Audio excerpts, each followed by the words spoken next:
మన ప్రభు అయిన యేసుక్రీస్తు నామములో మీ అందరికీ శుభములు తెలియజేయచ్చు ఉన్నాను. ప్రియ దైవజనమా, షారోన్ మన్నాలో భాగముగా ఈ దినం మరొక వాక్య భాగమును ధ్యానించుకుందాము. 142వ కీర్తన 2వ వచనము. బహువినయముగా ఆయన సన్నిధిని నేను మొరపెట్టుచున్నాను, నాకు కలిగిన బాధ ఆయన సన్నిధిని తెలియజెప్పుకొనుచున్నాను. ప్రియ దైవజనమా, దావీదు ఈ మాటలు పలుకుతూ ఉన్నాడు. తనకు కలిగిన బాధ దేవుని సన్నిధిలో తెలియజెప్పుకొనుచున్నాను అంటున్నాడు. ప్రతి ఒక్కరి జీవితంలో బాధను అనుభవించే సందర్భాలు ఎదురవుతూ ఉంటాయి. అయితే చాలా వరకు మనుషులందరూ వారి బాధను ఇతరులతో పంచుకొని కొంత ఉపశమనాన్ని పొందడానికి ప్రయత్నిస్తూ ఉంటారు. మరికొందరు ఇతర వ్యాపకాలను పెట్టుకొని బాధను మరచిపోవడానికి ప్రయత్నిస్తూ ఉంటారు. మరికొందరు కొన్ని వ్యసనాలకు అలవాటు పడి బాధను మర్చిపోయేందుకు ప్రయత్నిస్తూ ఉంటారు.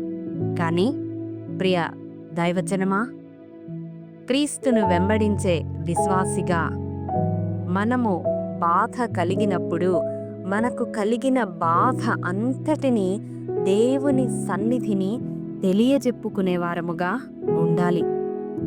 అది ఎటువంటి బాధ అయినప్పటికీ ఆయన సన్నిధిలో కుమ్మరించుకునేవారముగా ఉండాలి. పరిశుద్ధ గ్రంథంలో అనేక మంది భక్తులు ఆ రీతిగా వారి బాధను దేవుని సన్నిధిలో చెప్పుకున్నవారుగా మనము చూస్తాము. చూడండి, రాజైన హిజ్కియా తనకు వచ్చిన వ్యాధిని బట్టి తన బాధ అంతటినీ దేవుని సన్నిధిలో చెప్పుకున్నాడు. అలాగే హన్నా తను అనుభవిస్తున్న వేదనను, నిందను హృదయపూర్వకంగా దేవుని సన్నిధిలో తన బాధ అంతటినీ కుమ్మరించుకుంది. అలాగే నెహెమ్యా యెరూషలేము పట్టణ ప్రాకారములు పాడైపోయాయని తెలుసుకుని దాని కొరకు తను ఏమి చేయాలి అనుకుంటున్నాడో తన ఆలోచననంతటినీ దేవుని సన్నిధిలో చెప్పుకున్నాడు.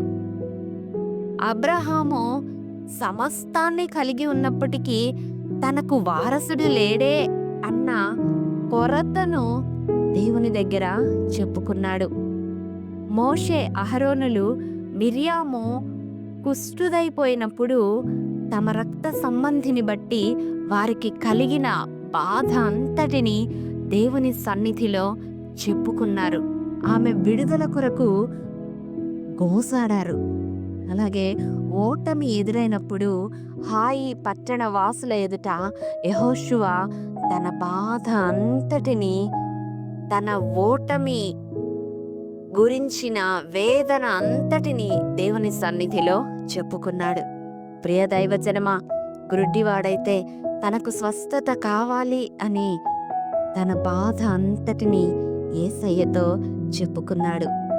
వీళ్ళందరూ నోటితో చెప్పుకున్నారు. పాపాత్మురాలైన స్త్రీ అయితే మౌనముగా తన కన్నీటితో తన బాధ అంతటిని దేవుని సన్నిధిలో చెప్పుకుంది. యేసయ్య పాదాల చెంత చెప్పుకుంది. ఈ వాక్యము వింటున్న ప్రియ సహోదరుడా, సహోదరి, నీవు ఏ బాధను అనుభవిస్తూ ఉన్నావు? ఈ వాక్యము ద్వారా దేవుడు నీ హృదయముతో సూటిగా మాట్లాడుతూ ఉన్నాడు. అది అనారోగ్యమైన, నింద అయినా, అవమానమైన, నీవు చేయాలనుకున్న ఏదైనా పని గురించిన ఆలోచన అయినా, నీవు కలిగి ఉన్న కొరత అయినా, నీకు సంబంధించిన వారి వేదన అయినా, నీవు ఎదుర్కొంటున్న ఓటమి అయినా, నీకు ఏది కావాలని బాధపడుతూ ఉన్నావో ఆ బాధను ఎలుగెత్తి లేదా పాపాత్మురాలైన స్త్రీల మౌనముగా అయినా దేవుని సన్నిధిలో తెలియజెప్పుకొనడానికి అభ్యాసము చేసుకోవాలని ప్రభు పేరట మనవి చేస్తూ ఉన్నాను. దేవుడు ఆ బాధ నుండి విడిపించి మన అక్కరను తీర్చగలడు.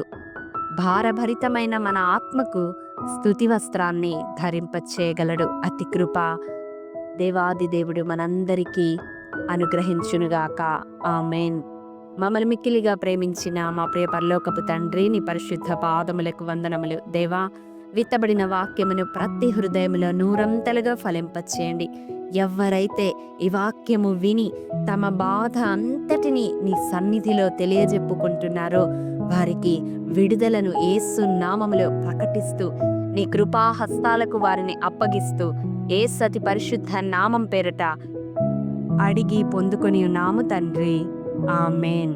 ప్రియ దైవజనమా, అనుదినము షారోన్ మన్నా ద్వారా అడగబడుచున్న నెంబర్ ఇన్ బైబిల్ క్విజ్ ప్రశ్నలకు సమాధానములు ప్రతి నెల మొదటి వారము కామెంట్ బాక్స్లో పోస్ట్ చేయబడతాయి. కాబట్టి గమనించి మీకు తెలియని ప్రశ్నలకు సమాధానములు తెలుసుకొనగలరని ప్రభు పేరట మనవి చేయుచూ ఉన్నాము. ప్రియ దైవజనమా, ఈ దినం నెంబర్ ఇన్ బైబిల్ క్విజ్ ప్రశ్న: గిద్యోనును అతనితోనున్న 100 మంది ఏ సమయములో మిద్యాను దండుపాళెము కొట్ట కొనకు పోయి బూరలను ఊది కుండలను పగలగొట్టిరి? మీ సమాధానం మాకు తెలియజేస్తారు కదూ. ప్రభు కృప మనందరికీ తోడైండును గాక. ఆమేన్.